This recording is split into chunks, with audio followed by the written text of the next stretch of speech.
heads with visions of sugar plums dancing in their heads and hopes of St. Nick soon will be there.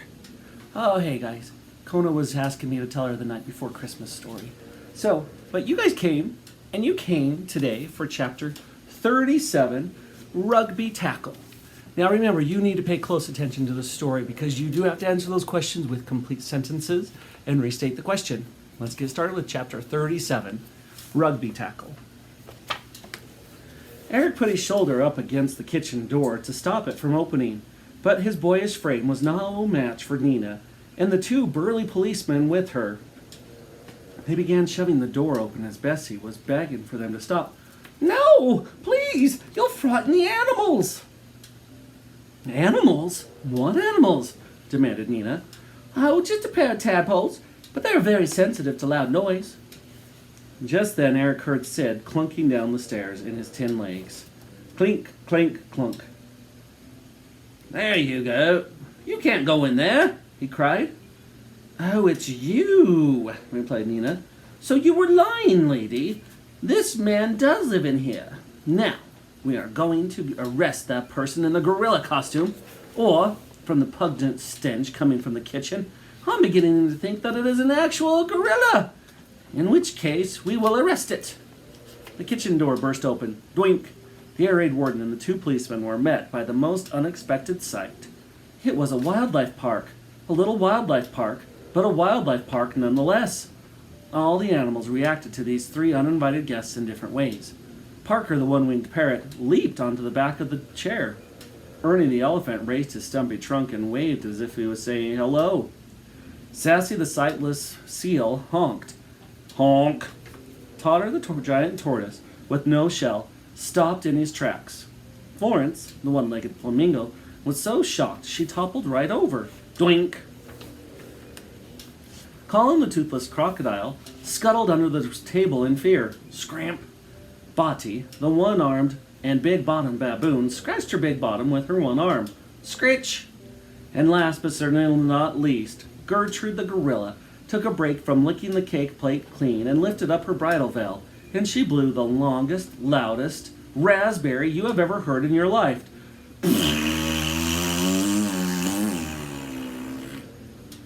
The raspberry went on for so long that it shocked everyone who heard it with the deepest silence.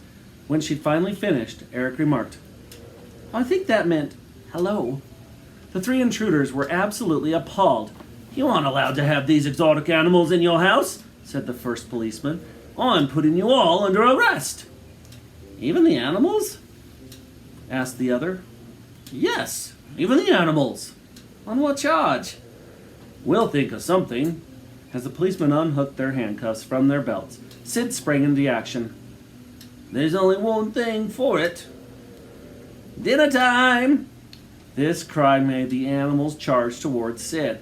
Whoosh! They knocked the air raid warden and the two policemen to the floor. Bish! Bish! Bosh! Trampling all over them in a rush to be fed.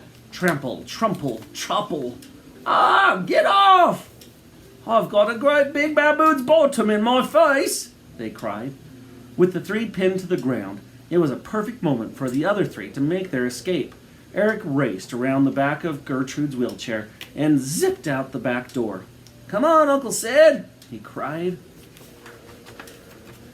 They trundled out of the garden, across the burnt-down fence, through Bessie's house, Gertrude swiping a cake tin in the way, and out of her front door. The air raid warden must have managed to scramble to her feet as she gave chase right down the road. "Stop right there!" shouted Nina. Bessie emerged and ran after the air raid warden. "No! You stop right there!" she shouted. Taking a running jump, Bessie performed an expert rugby tackle. Thump! Nina fell to the ground. Thud! Bessie on top of her. Oof! "Go, Ma Sydney, go!" shouted Bessie as she pinned Nina to the road. "Thank you, my dear," called back the old man. Now in the distance. "This way!" he hissed to Eric. Together they pushed Gertrude in the wheelchair along a maze of back alleys so they couldn't be followed. The three had to speed all the way to the station if they were going to escape to the seaside.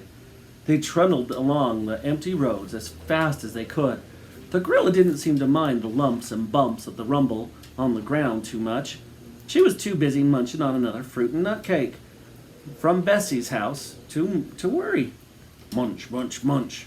As they neared the railroad station, the streets began to hum with passers-by.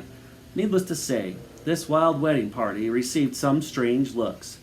Eric and Sid thought it best to brazen it out by greeting people cheerily. Hello! Good morning! Super day for it! Eventually, the three reached the station. Now was the real test. Could they really board a train with a great, big gorilla?